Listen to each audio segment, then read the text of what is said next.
Tuyo kayo na patayon ang barangay captain. Barangay captain. Para nano sala santo. Nano kay patayon, kay kinahanglan patayon.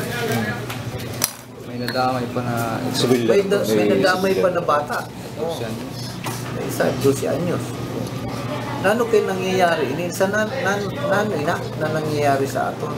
Kaya ako, I'm calling the attention of the authorities.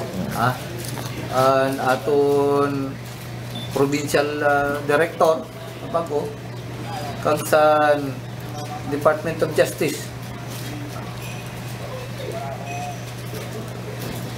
na i-fast track investigation to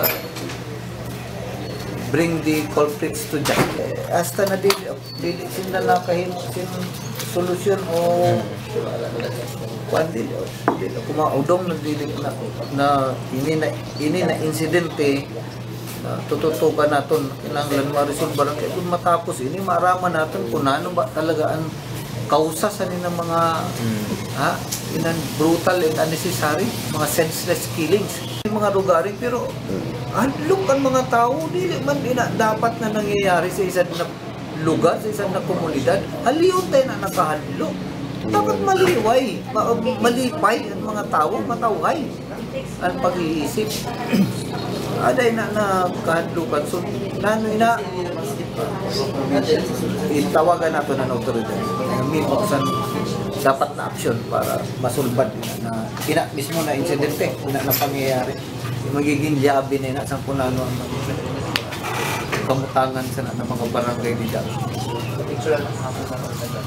in the coming days.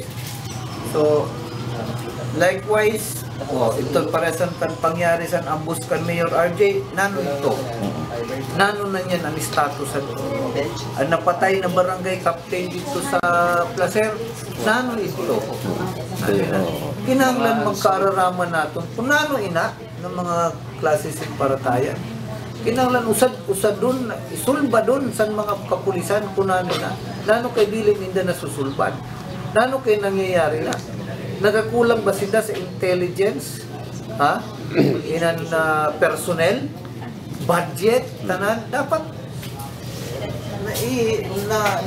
na-erase ina sa kun sa sino na di na ahensya perhaps sa DILG sa DND sa DOJ paagisan sa NBI bagasin investigating arm and DOJ so sila natulo ng mga law enforcement agencies dapat mag-come up sila kung nano ina ang nangyayari dito sa probinsya sa Masbate tama na para sa ako sobra na ina tama na ina sobra na ina wala na dapat masayang panadagdag na buhay kaya di kita nano ang problema nano ang solusyon alangan manawara ini sin solusyon amin ang problema, dili taram kung ano ang kausa sa pagkamatay. Nano man kay dili taram? Nagkukulang kita sa intelligence siguro. Ayan sa pundo. Kung ano man ina, kung ano kay nagkukulang sa intelligence personnel, perhaps kulang ka mo sa pundo. Bedaw, imbestigaran ta na niyan. Kung sufficient ba ang intelligence fund niyo? O kung nagagamit ba niyo ina sa tama? Na inan katuyuan. Yan ang mga bagay na masasabat sa mga otoridad na aton pungaon sa industry. So, insofar as the incident, the Bartolabak incident is concerned, I strongly condemn it. Kaya ni sa aton, it is beyond us. Okay? Pero dili na nga hulugan na magkakaradlo kita. No, tindugan tayo ni. Titindugan man sa aton mga barangay officials. Ada ka mo. At tubangon natin ini. Bulig kita sa pagsulbad na mawara ini ng klase sin mga problema. Obligasyon natin na sa tao.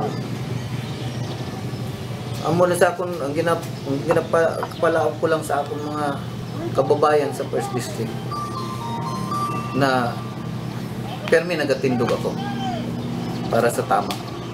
Kung ano ang tama. Kaya sa pagkita ko niyan, kinanglan, susteniran, mga barangay official, sabi ko pagkatapos ini, mailubong lang inin barangay captain, maupod ako sa inda, i-install namon dito ang bago na barangay captain, ipakita sa tao na the show must go on. Dito ako ginkato ko sin bisita ko in konferensya ko ang mga barangay captains kinahadlok sa kaya. Dili tayo ni dili ini na insidente amo ang makapaudong sa ato. No, dili. Para Na steady lang kamo. Steady lang kamo dito. Wara kita sin kasalan, wara ang tawo sin kasalan kaya wara sin rason kung ano kay magharalin kamo dida, magkaranlo kamo dida. Madiman kita sa hustisya sa pananang pangyayari ko namin. Sumabal titindugan gina-encourage ko, gina-insist ko sa mga barangay officials na tindugan, dili pagpabayaan. Basta ang mga municipal officials na dili pagpabayaan ang mga barangay, ang mga katauhan sa mga barangay. Continue to provide the basic services that the people need every day. Hindi ko maraman kung sino basta dili ang motibo sa pagpatay wala klaro.